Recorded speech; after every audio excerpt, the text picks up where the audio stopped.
Welcome to the Cup of Joe Wrestling Show. Cup of Joe Wrestling Show with Joey Harris.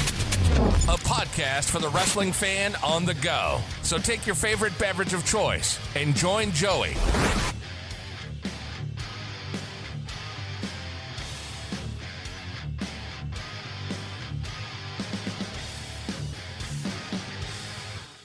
Welcome to the Cup of Joe Wrestling Show. I'm your host, Joey Harris, and we're broadcasting from makeshift studios in the shadow of South Central Virginia. You can follow the show on Twitter and Blue Sky at Cup of Joe Pod. You can email the show at cupofjoewrestlingshow@gmail.com. If you would like to support the show, you can at paypal.me/cupofjoepod. I am on Cash App and Venmo at the Joey Harris. And of course, patreon.com/babykangaroo media for bonus episodes of the Cup of Joe Wrestling Show, the Joey Harris Super Show, the Green Room, the Book Club Baristas, and so much more. Just $5 a month for hours of extra content. And folks, I am honored to have with me the man who has interviewed legends, Hall of Fame wrestlers, been featured on TMZ, and has carved a name for himself in the wrestling podcast world. The host of Wrasslin Talk with Mayor McCall, the mayor, has joined me himself. Welcome to the show, sir. Well, it's my pleasure to be here, Joey, and I've been looking forward and excited to this all week, and I appreciate you having me on, brother.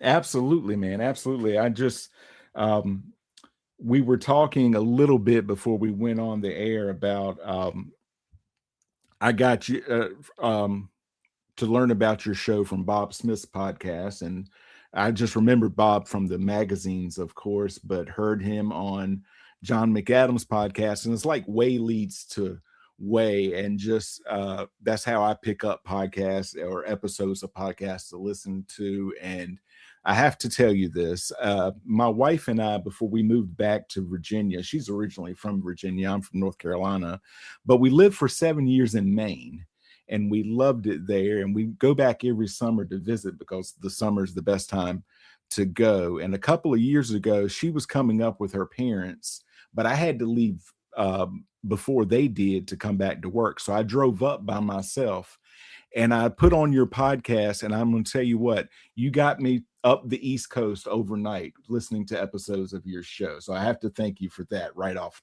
the top. Oh, wow. That's just, when I hear things like that, it's just, man, it's just overwhelming. And sometimes just, seems surreal. So I'm glad I could, help you travel safely and provide some, entertainment along your route. So it's wonderful to hear, Joey. Absolutely. I would finish an episode. I remember I finished an episode. I had to stop to use the restroom, and it was in the middle of the night, and I was at some rest area, and I just stopped. The minute I parked, your last episode was ending, and so I went in and came back because I was ready to hear the next one in the order. And that's when you're really dialed in there. And I got caught up, and I'm like, oh man, I'm not. And then I stopped again, and you had dropped another episode. So I'm like, oh, well, I guess I need a little bit farther down the line. So I appreciate that. But tell me a little bit about your life story and how you became a wrestling fan. Well, I currently reside in Horn Lake, Mississippi. I grew up in South Haven. That's the Twin City over. So, just to give a geography lesson to the audience, where I live is about 10 minutes south of Memphis, Tennessee. So that's, we had Channel 5 wrestling every Saturday morning. I'm basically 30 minutes from the Mid-South Coliseum. So yeah, that's how it all started, just, being strategically located in this area and getting to, watching the guys on Channel 5 and just, getting to meet them at, different places and, along the way. And just, this being where I'm at, just had a lot of access, to these Memphis wrestling legends. Oh, absolutely. Is that your primary, I guess that was that, I'm assuming, was your favorite wrestling growing up, was the Memphis wrestling? There's no better wrestling than Memphis wrestling. That's my fandom right there. So I understand that. And I know by listening to episodes of your show that your favorite wrestler of all time was Brian Christopher. And I was very fortunate this past November to actually meet Jerry Lawler on his birthday. So it was wonderful wishing him happy birthday on his birthday. He was at WrestleCade here in Winston-Salem in North Carolina. So that was November the 29th. November the 29th. hard for me to forget, John, because that's also my wife's birthday. So I was able to tell him that he and my wife shared a birthday. It's also JBL's birthday, and I was able to tell him happy birthday the same day. So, and Dutch Mantel. It's also a very sad day for me too. My 22-year-old son died on that day too. So I'm so sorry.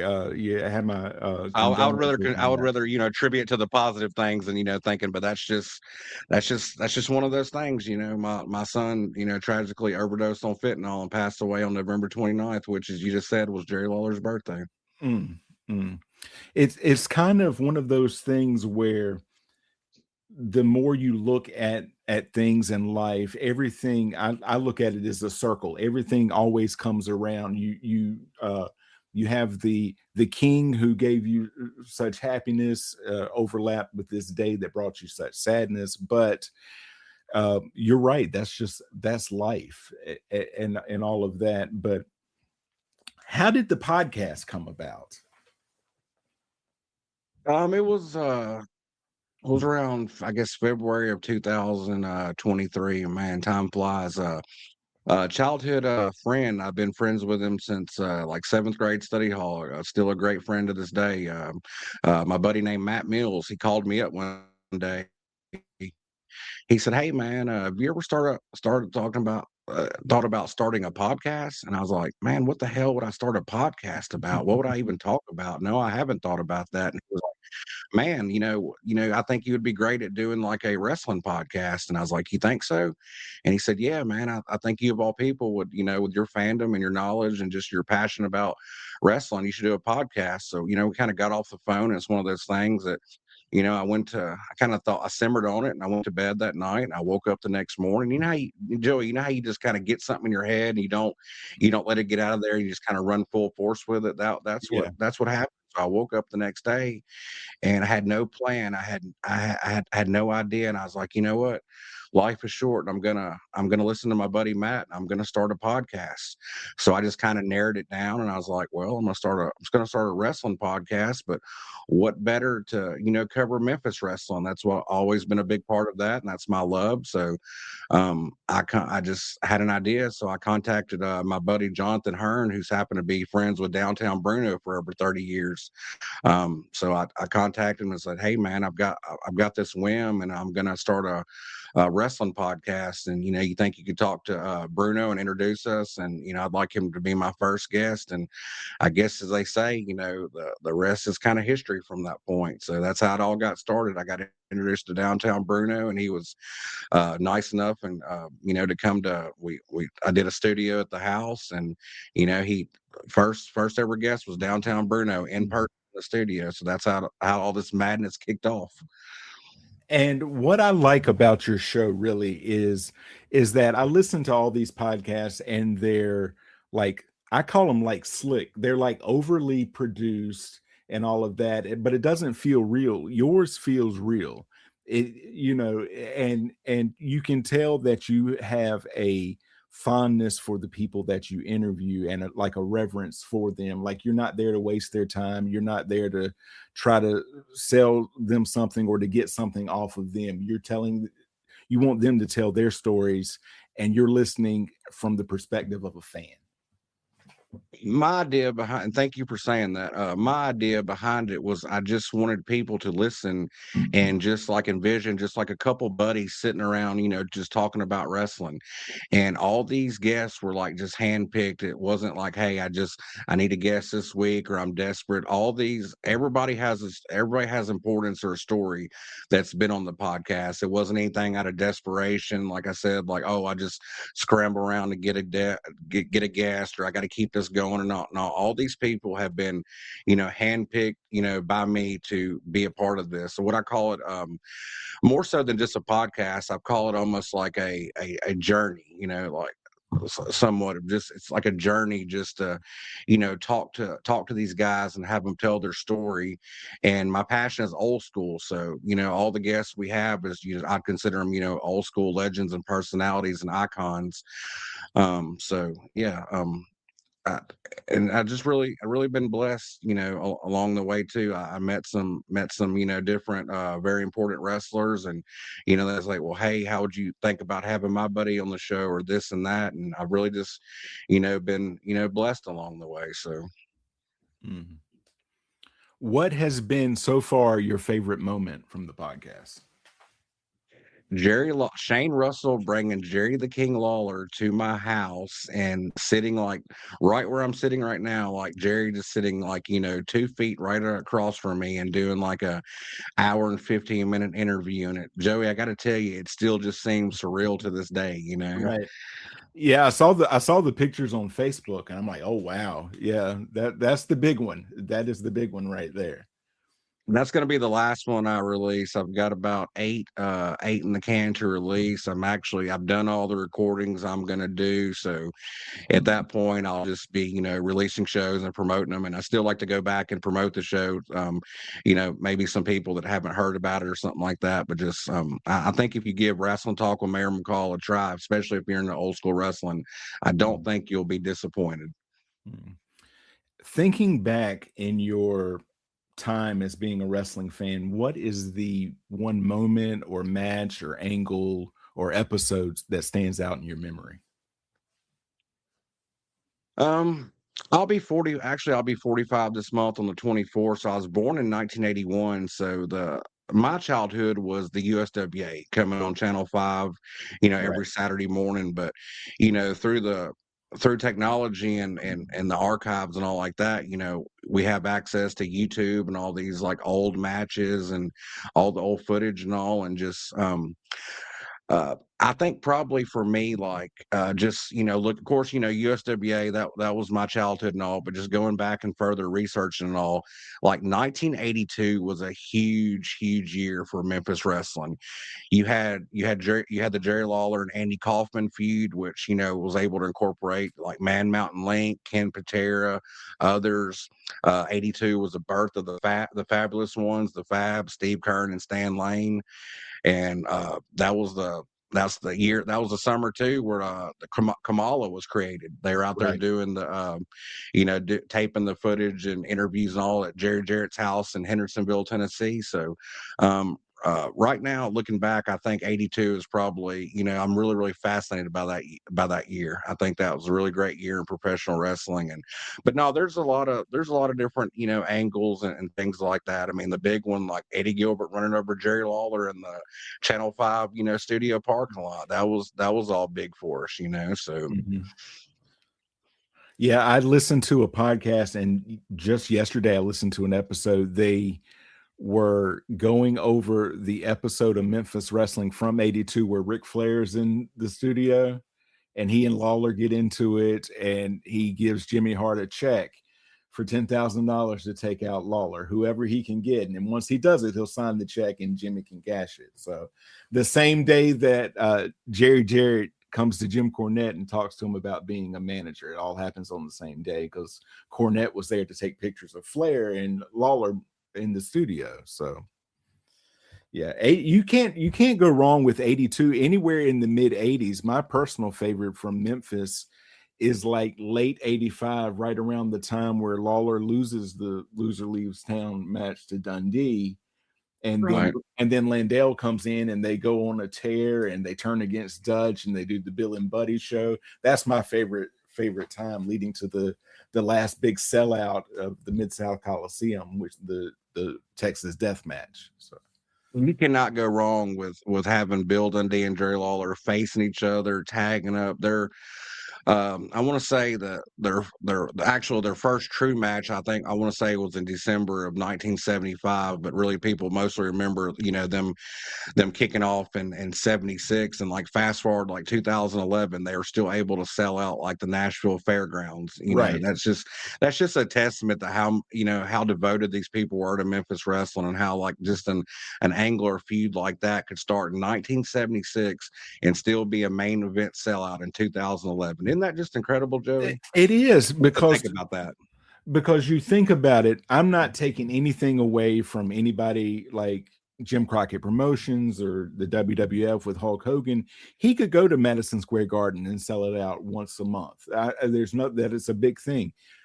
Lawler and Dundee and those guys are doing Memphis every single week for 52 weeks a year for decades. That And is think just about how insane. much like creative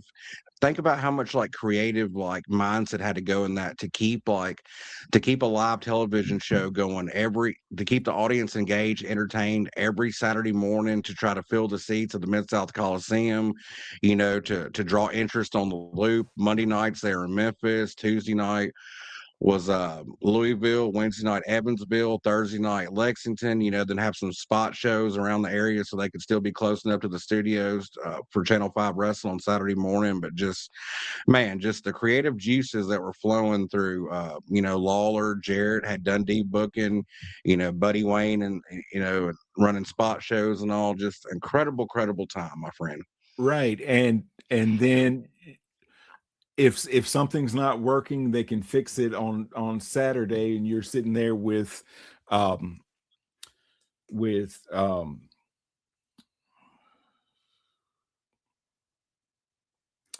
my goodness, it just went out of my head. Lance Russell.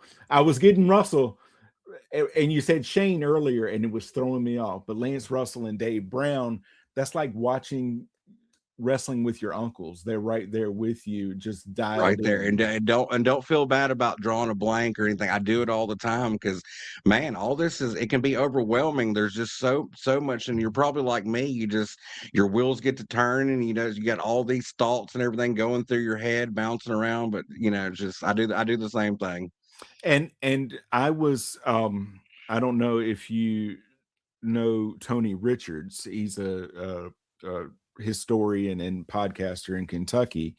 We were talking, and I was talking about Lance and Dave, and he said if you watch it, a lot of times like Lance is leading things, but they're like at bell time and here we go, Davey, and then Dave would take over and do a lot of the play-by-play, but Lance is there just dropping and he's keeping the ship afloat, and the ideas that they're trying to get across.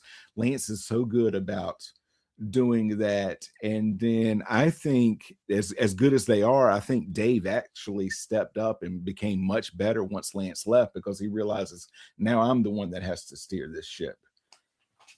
To me, there's no better, no offense to anybody else that's ever, commentated or call wrestling matches, but to me, hands down, Lance Russell is the greatest commentator to ever, have a microphone. And he guided all that. Like, I've heard Lawler say, and plenty of the guys say, and me and Shane talk about it quite regularly. Like, Lance can make or break you.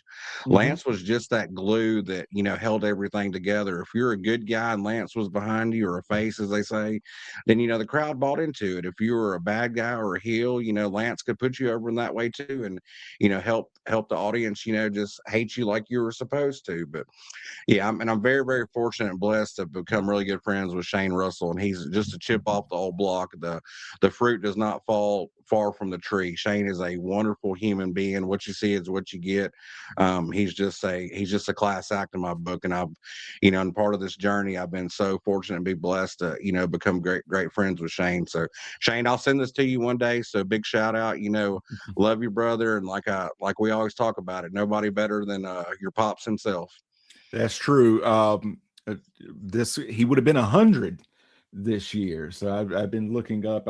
That's my thing. My bachelor's is in communications for mass media. So when I got into wrestling, I kind of was drawn towards the commentators and stuff like that, because I tell people I have about a half of a thimble full of athletic prowess ability. I knew I could never have been a wrestler, but I'm like, maybe I could have been a commentator and all that. And well, look at you now, Joey. You're a hell of a podcaster. So that's you did good that's for what yourself. that's what I'm saying. This is actually part of it. I get to talk about wrestling as part of my life.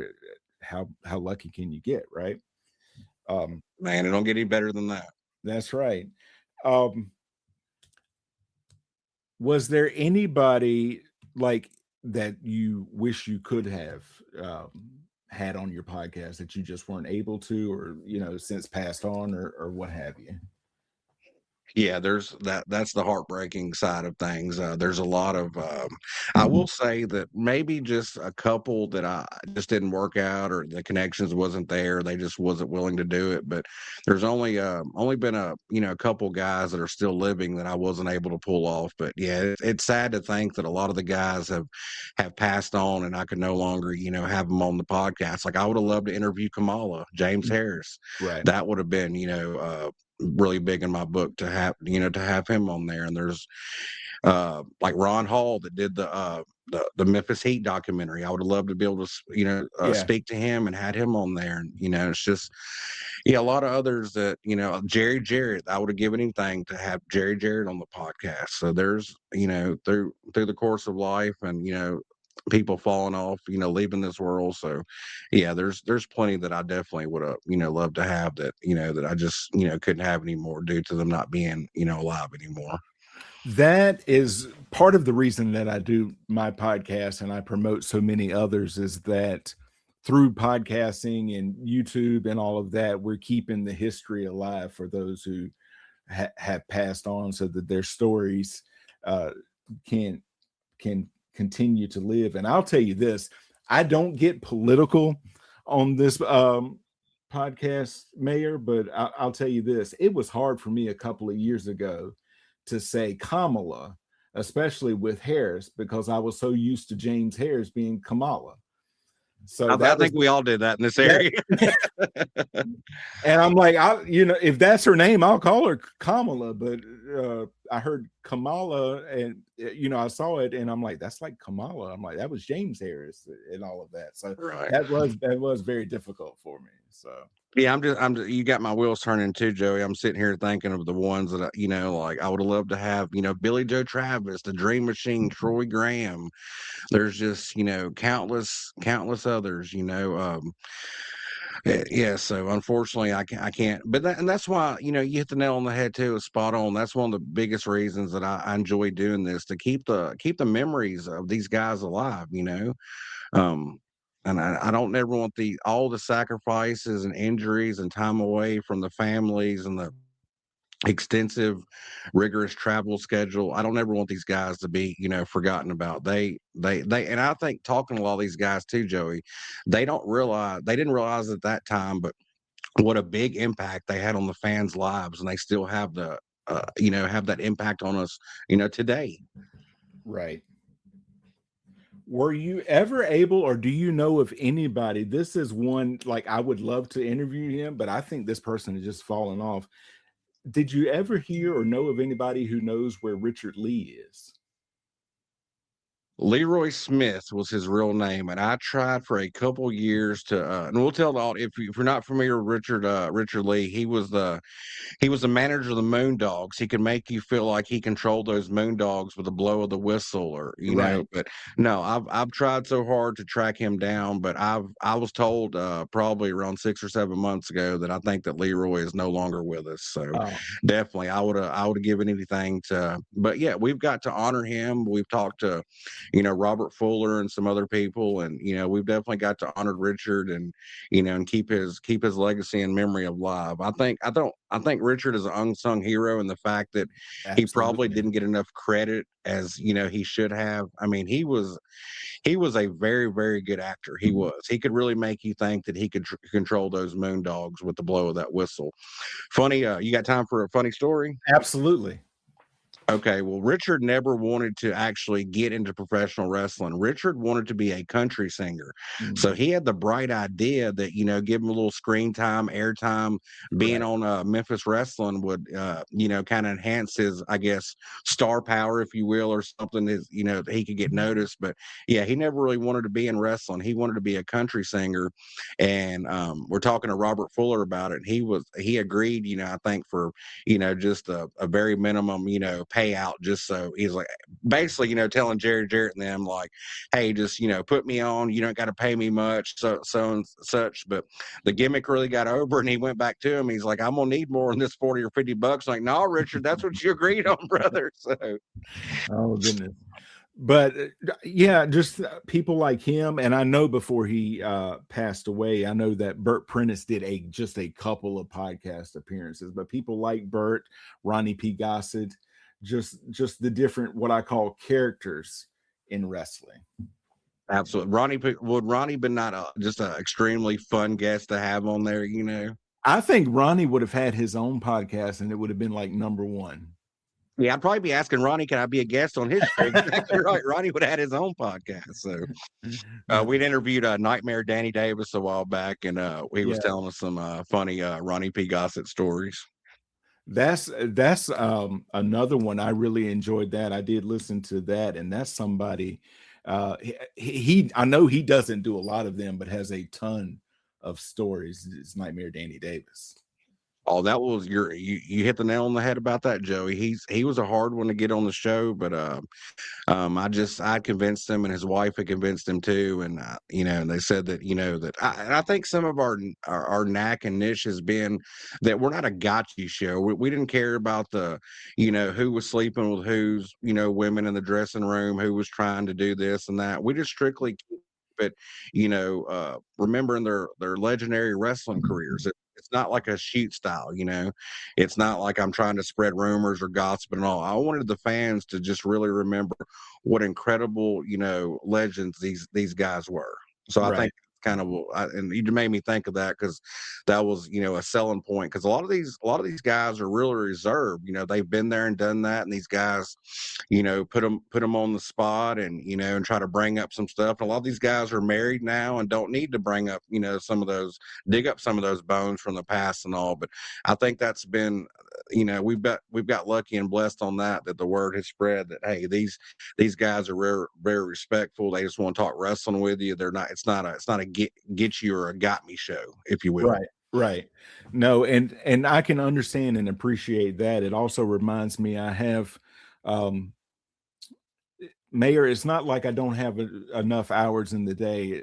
I don't, but I try different things, and I've also done, in what little spare time I have, stand-up comedy, and that reminds me of the comedy world. Stand-up comedians are the same way. I'm like, well, if I come on your podcast, we're going to talk about what happened when we did that open mic in Raleigh. I'm like, no, I just want to talk about your process. I don't care about the other side, but so many do. Yeah, tell us a good story about all of the things that happen with all of the fans outside and all of that. And like you said, you've got guys that have families now, they're married, they've moved on from that, and they just want to live life now.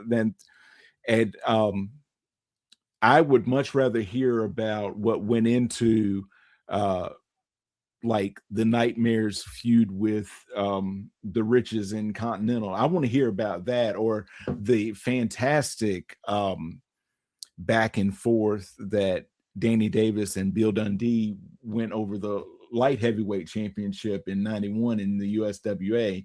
That stuff is just gold to me. I want to hear about that. I don't care so much about the outside of the ring stuff. No, that's what I tell the audience too. I mean, my show's probably not for everyone, as a lot of shows aren't for me, you know. But, you know, if you want more of a shoot style or something like that, then, you know, you're probably wasting your time with my show. But yeah, I just like to keep the, you know, like you said, like strictly wrestling. I like to talk about those feuds. I like to talk about, you know, just the wrestling part and aspect of it. I don't give a damn about the other stuff. I mean, if you want to hear about that, then, you know, check out something else. But, you know, I think my formula has been very, very, very successful for what we've done, and that's part about getting other guests that know, you know, for example, like Joey, I have you on, you know, you call a buddy and say, hey, I did an interview with the mayor. He's very respectful, you know, and all, you know, give this guy, you know, a try. So I think a lot of it's just been by the respectful networking aspect of it as well. And I that comes across on your interviews, because, like, say you got Stan and Steve, the Fabulous Ones, together, because you, I think, interviewed Steve first, and he found you know, a good rapport, and you didn't do one of those like gotcha interviews, and that like we talk about, way leads on to way, discovering different podcasts and different things that helped you Steve also. Kern's become a very, very good friend of mine. Actually, we talked this morning. I told him I was doing the show this evening, Right. and one of my buddies called me probably a few months ago, and he was like, "Man, we can all tell that Steve Kern really, really cares about you." And I'm like, "Well, what do you mean by that?" He's like, "Because think about it. Steve doesn't take stand on a lot of these other podcasts. You very rarely, there's I think one from years ago, but they just don't do these together. So for Stan, for Steve to, bring Stan on and do that, that really a testament of how much, Kern believes in you and respects you and all. So that really made me feel good to hear that, But yeah, Kern is a great God-fearing man. Like I said, we talked this morning, and yeah, we usually talk probably either once a week or, a couple times, once every couple weeks. But yeah, I've really been blessed by the good Lord to get to, establish that, rapport and friendship with Kern. He's a wonderful human being, and it's really, and I'm just, I just got lucky. I'm a fan. So it's always really, fun and cool. Like, most of the time we're on the phone. I mean, wrestling does come up. So I get to hear some really cool stories that I probably wouldn't have got to hear. I wouldn't be privy to hear if I wasn't good friends with Kern. And I'm not going to get into, any of that stuff, but, that trust level and that respect is really built up. So I'm sure he is telling me a lot of stuff that he wouldn't just tell like the average guy that he meets off the street, because, it's 3 years in the making now. We have a real friendship. So I'm blessed for that. Right. Well, and that also, I think, makes you appreciate those stories more. Like, he's telling you, he's not broadcasting out. It's very personal. I know you really take that to heart. But I also like to say, Mayor, that man can't live by wrestling alone. So what other interests do you have? Well, I have other interests. I love spending time with my beautiful wife Melissa, aka Foxy. I want to give a really big shout out to her. She's really, really been there for me. A lot of the fans know I went through some, health issues last year. I had cancer. Ultimately, I lost my right kidney. So Melissa, when you hear this, baby, I love you more than anything in the world, and I can't thank you enough for, standing beside me and, really, really being a true friend to me. I couldn't have got through this episode, what I was dealing with without her. She's a beautiful creature inside and out, and she has a heart of gold. And I'm really last week we were actually together I don't know if it was last week, March 19th, we're together for 6 years. So I'm really, really blessed, and I'm thankful for our friendship that we have. So I love spending time with her. When time allows, we watch some movies, we like to listen to some music together, road trips, just hanging out, chilling. We're at the age where, might people might think it's boring, but hell, we just like to sit in the garage sometime and just watch it rain. I There mean, you go. Yeah. the little beautiful simple things in life. But we're like everybody else. Just when time allows, like, go out to eat, do this and that, spend some time with the family, with friends and all like that. So yeah, that's probably the gist of what I do, is just, spending some time with my awesome best friend Melissa. So That's awesome. Congratulations for that. I know that you two do have that deep love, just like I have a love for my beautiful wife. We've been together, oh goodness, 13 what's years her now. name? My wife's name is Ashlyn. She's a elementary school librarian, Mayor. She was a elementary school teacher before this, and I was her example that she would give to the kids about how to live a better life. Don't do what Mr. Harris did, is what she was saying. But she switched. Big shout out to Ashlyn. Yeah. So she switched this year to become a school librarian, and her folks do a gigantic party. It's called an adult Easter egg hunt every year. So she and her sister left tonight to go help with that. And I am working tomorrow. So I'll leave tomorrow to head there, and we'll spend the weekend together with her and her family. So I enjoy that. And you reminded me of something when you were talking about the car trips and stuff. It was probably, let me see, 2 or 3 years ago, or almost. So you were in my neck of the woods. You went to Boogie's camp and got inducted into his Hall of Fame, if I understand that correctly. I sure did. That was quite the road trip. If people don't know, he's pretty much, his place is in like the middle of nowhere. We were joking on the way there.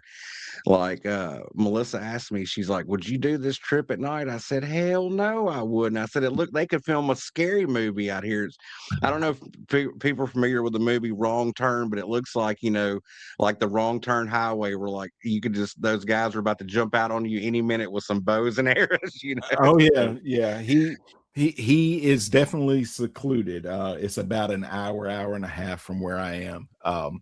But a good remind guy. was that Shawsville, wasn't it? Yes, yes, yeah. Okay, okay.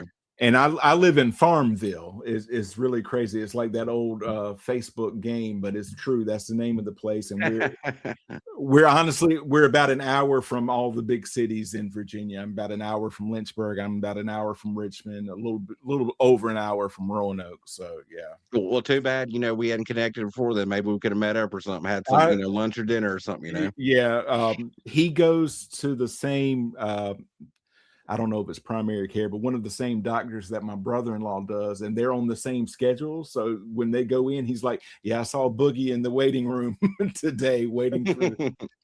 Very cool. Yeah. But if money were no object, if an independently wealthy person left you some money tomorrow and said you've got to start up another podcast about something, what would that thing be? Oh wow! Thanks for putting me on the spot, Joey. Another podcast that had nothing to do with wrestling. Yes. I don't know. Maybe it'll just be like something about trials and tribulations of life, just to be like encouraging and motivating, and just, um, I have a historied past, the way I grew up with my parents and all. I mean, both of my parents were drug addicts and everything. They were wonderful, wonderful people and all, but just, like I graduated from Ole Miss, University of Mississippi. I went for totally free just based on, my parents' income. So I had to call, scratch, and fight for everything that's ever been, given to me. So maybe just, talking to people and letting the audience know that, hey, you can overcome any type of, adversity. My co-host Willie, he lost both of his legs, fighting for this country in Iraq in 2005. And he's a big a testament to, like, hey, you can overcome anything. Just keep on going. It's okay to get knocked down, but just don't stay down. Just get back up. So probably just be about talking to people, about motivating, and just letting people know that, hey, you can overcome anything. And like, it's probably over cliche, but my wife says it all the time, John, you can accomplish anything you set your mind to. You're a very bright and smart guy. Like, if you really focus on something, you can accomplish anything that you set out to do. So just, I like to make people laugh. If you can't tell on the podcast, I throw a joke in, here and there and Right. all. So I like to make people laugh. I like to make people smile. So I would say that was my forte. We're all here for a short, limited time on this earth, and I like to see people happy, and I like to see people smile. I could see that, like a positivity podcast. I could also see, Yeah. and I'm being totally honest here, and I would think about it. I think you have a great book in you that you need to write. You need to write a book about your life. Wow. Well, thank you for saying that. And I told Melissa that a few months ago. I could probably write a book about, nothing else about the podcast. Like, there's been some very, very like funny, like, behind the scenes stuff that people on social media, I don't broadcast and I don't do this and that, but, I don't talk about this a lot, but I had a very unique relationship with Sid Vicious, Mm. So I'll leave some of that alone, I'm not, but yeah, there's just been a lot of, and there's so much jealousy between podcasters. I don't know if you've experienced that, but it's just it's incredible. I mean, there's so much jealousy and I never knew there was so much jealousy in podcasting. It's just ridiculous. It is. I mean, so like worried about like what guest Joey's got and Joey's next move and all this. I'm like, if people focus on their own lane, or stay in their own lane, people would be much more happier and successful, So Right. yeah, there's just been so much stuff behind the scenes that I could probably write a whole book about that. I won't get into a lot of that, but I will say the world of podcasting is very, very unique, and it's probably not what people really think it's all cracked up to be. It's not. They see the after product. They see, on Facebook, like, hey, I interviewed this guy, but there's so much stuff that goes into this, and I'm sure that I'm bringing this up because I'm sure you're a living testament to it, Joey. It's just it's crazy. It really is. We could compare stories, my friend, but I look at it like, if I tear your podcast or another podcast down, that doesn't make mine better. And I'm interested in making mine better. Or I'm listening to podcasts and they're tearing down a successful wrestling podcast. I'm like, I'm glad that they're successful. It's more listeners that may then say, hey, what other wrestling podcasts are there? And they discover my show. Their success does not do anything to tear my podcast down. So why should I tear theirs down? I want to build mine up and build others up, because like I said to you before, I'm looking to preserve the history and all of that. And I have no interest in what I call the podcast wars, but yes, I have had some of it myself, not as much, I'm sure, as you have and others have, but Hey, I've never heard it phrased and coined like that. That's an interesting spin on it. Podcast wars. That yeah. is okay. Yes, exactly. That's spot on. That is truly spot on, Joey. Podcast wars. That's basically what it is. And a lot of these guys are just secretive and slick with it and all. But I know it. I know, it's just, I encourage everybody, just be the best you can be. Quit worrying about the next guy. Do you, man? Just do you. Right. You will be episode 333 of my podcast when it comes out. I'm planning on releasing it next week. And I've done some specials. So I've done probably around 340 episodes. And they're all up. And if you go back, episode 1 is rough because I didn't know what I was doing. But it was like you. I woke up and I'm like, I wanted to do this. I had done it before for a couple of years, not really focusing on it. And I did it through Blog Talk Radio because you could just dial in a number and talk. And John, in 2 years, I got 41 downloads. That was it. And I said, let's not do that anymore. But then I said, it kept gnawing at me like, okay, if you're going to do it correctly, record, edit, release it. And some of it's rough and it's, I'm still learning and still doing it, but continually trying to improve myself. And at the same time, like I said, if I tear somebody else down, that doesn't get me any more listens and it doesn't help my show. I'm looking to make the best show that I can. And if somebody else, I hope they get 1 million listens a week. I have not gotten 1 million listens a week or downloads a week, but I continue to work at it so that I can be better and let them do whatever they're doing on the other side. Hey, well, you must be doing something right, Joey, because you landed a huge guest on this That's one. right. The mayor himself is here, baby. That's right. And like we were talking about before, thank you to Bob Smith for putting in a good word with me on this. And I feel like, as I saw today, I feel like the next week is going to be Mayor McCall week, because Bob's going to be talking about you on his show tomorrow as we're recording this, and then I'll release this next week. So it's time for the mayor to shine. I know you've got a few more episodes out there, and I was going to tell you, like, I understand and can appreciate you stopping the podcast because you feel like you've done and talked to everyone that you wanted to talk to, but I was going to beg you, I believe you're not going to do this. please make sure you leave the podcast up so that more people can discover it, and so that those stories and those guests can continue to live on. Oh, absolutely. It's not going anywhere. I mean, it's just I'm done recording everything that I you know I feel like I recorded all the legends, and I feel like I accomplished all my goals and all. And this is 2026, and I started this in 2023.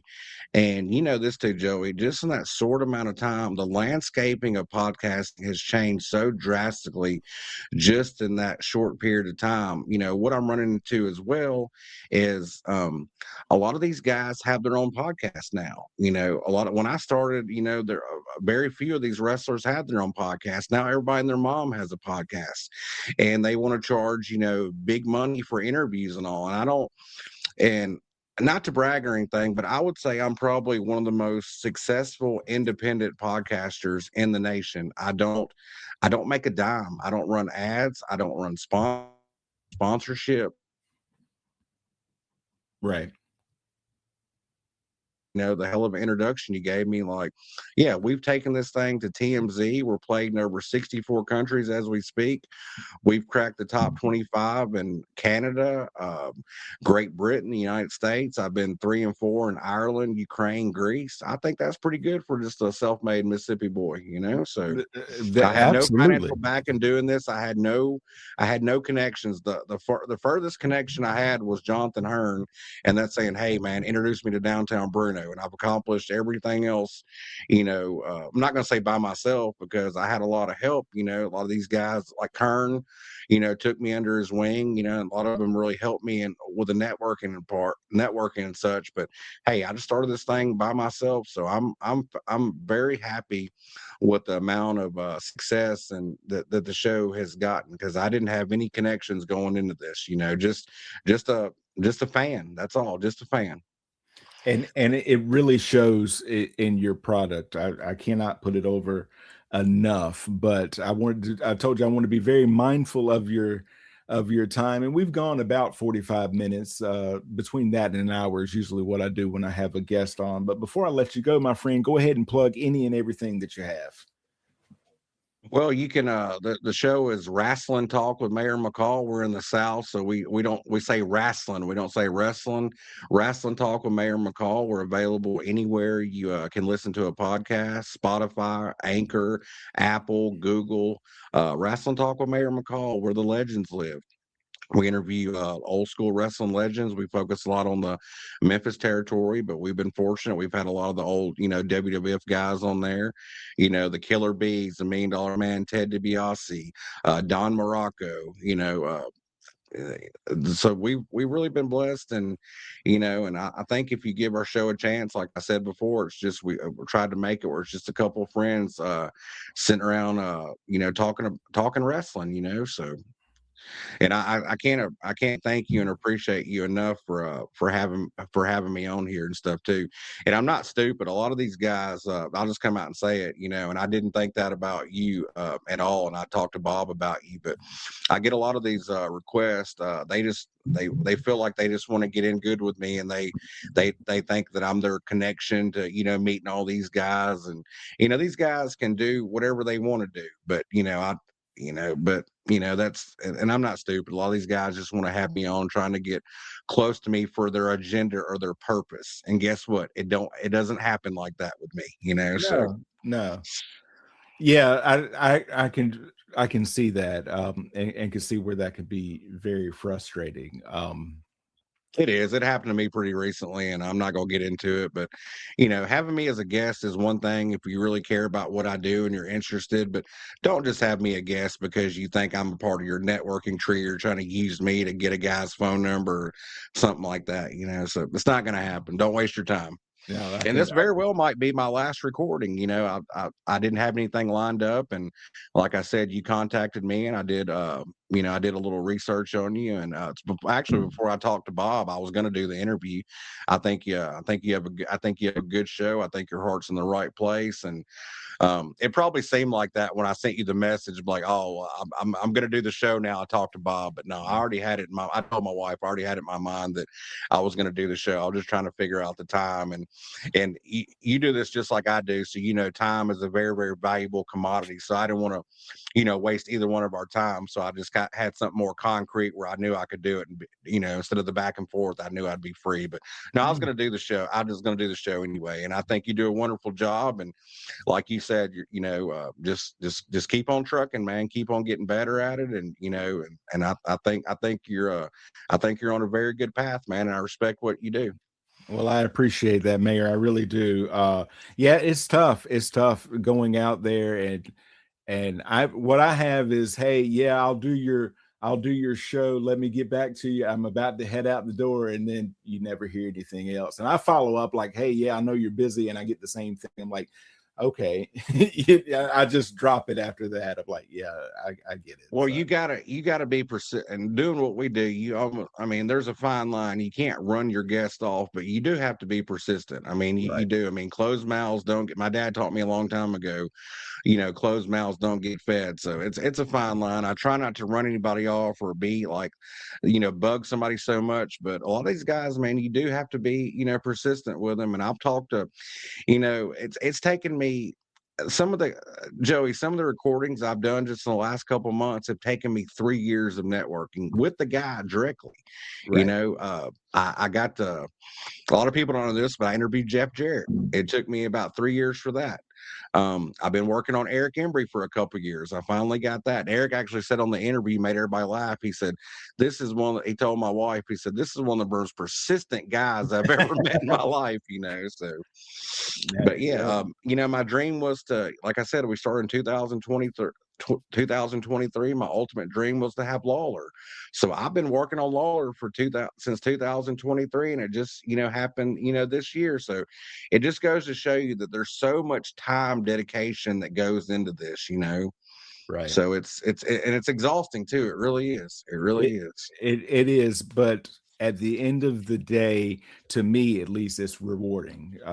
So that's why I keep on keeping on. But you can follow me on Facebook, Threads, and Instagram at DJ Harris. If you like the show, please leave a review on iTunes, Apple Podcasts, or your preferred podcast app. I would really appreciate it. We can also be found on Spotify and YouTube. Just search for the Cup of Joe Wrestling Show. And don't forget to hit subscribe. So, Mayor, thank you again for joining me. For the Mayor, this is Joey saying so long from the heart of Virginia. The Cup of Joe Wrestling Show is a production of Baby Kangaroo Media.